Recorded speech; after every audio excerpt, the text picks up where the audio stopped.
I have a history of trauma.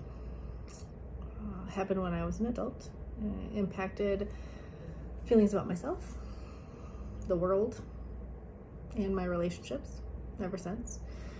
Played on insecurities I had as a kiddo, and entrenched itself pretty deeply into negative beliefs I had about myself. As I navigated through undergrad, graduate school, my work as a therapist for others, I started working on these beliefs in my own individual therapy. Everybody needs a therapist. I became incredibly interested in the way our bodies and minds respond to trauma and how they were impacted after all the dust settled. Does the dust actually ever settle? It really prompted me to focus my professional work on continuing education and trauma-based interventions. And then I fell in love. I learned that my girlfriend at the time, also a trauma therapist, and now my wife, has a significant trauma history.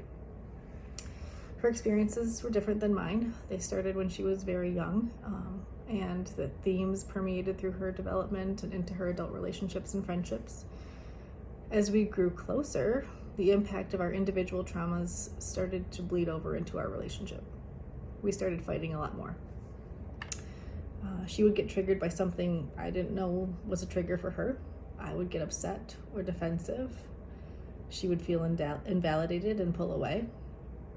I would panic and try to fix it by over-explaining or lecturing or blaming or following her around trying to find the right way to convey what I was trying to get across, because surely if she could just see it from my perspective, everything would be fine. No. She would zone out, turn cold, pull away, even say hurtful things or leave.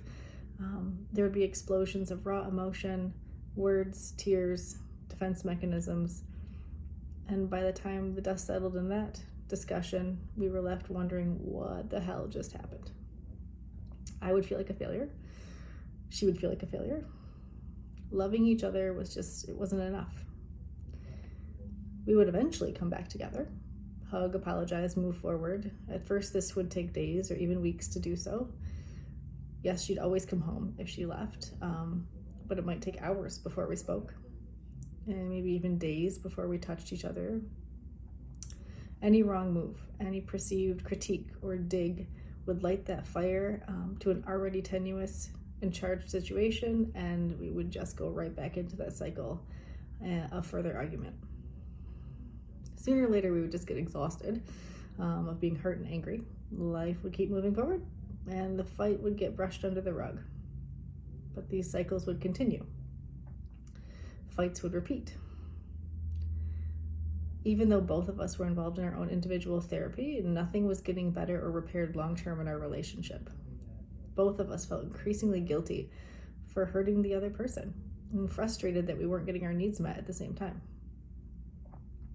We could individually work through some of our own triggers and responses, but together we would continue to trigger each other and cause more relational damage. We were genuinely asking ourselves big questions of like, was it always going to be this hard? Should we stay together? We had both been in relationships that were toxic before. This didn't feel like that. Instead, it felt like there was an internal war going on inside each of us. If she said something, then it would trigger this, am I good enough? Like this whole process of thought of, am I good enough? Will I ever be good enough? She deserves better than me. I just keep messing up. What could I do better? I'm so exhausted already. How can I put more effort into doing something better? And by the time that came out my mouth, it was, why are you so critical? It was, here are all the things we need to do to fix our relationship. It was, I don't feel like you're hearing me right now. And she would go through this same internal dialogue. I'm never going to be good enough. Nothing I do will ever be okay. Am I really lovable? Am I capable of love?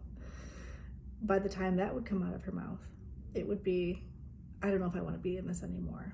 This is too hard. Everything seems too hard, which would of course hurt me, scare me. And then I would fire back. It was this ongoing war internally that by the time what came out of our mouths was saying things to each other that really didn't have any impact on our relationship as far as a good thing. It was just painful to the relationship and not actually discussing the things that were going on inside. We had to pause. We had to do a lot more research. We had to take a lot more trainings. We had to do a lot more internal work and have more conversations. But we started to learn how to communicate in ways that discussed what was going on inside, to start to listen to all of those voices that were pinging around in our head, to try to reassure those voices ourselves and try to ask our partner for reassurance too. That's what this book is about, because it can feel so isolating to love your person so much and feel so alone. To love your person so much and to know when things are great, they are great. And when things are bad, it's because of trauma and trauma responses, not because your relationship stinks, not because you're a mismatch, but because the history that you have and the things you're bringing into the present are so weighted and impact the present so much that it could mean that it could impact your future relationship that is good and beautiful and loving and caring. So let's work together to make sure that beautiful, loving, caring relationship is just what it is. Let's work through that trauma from the past so it doesn't impact the future of this relationship that you're in. And we can do that together.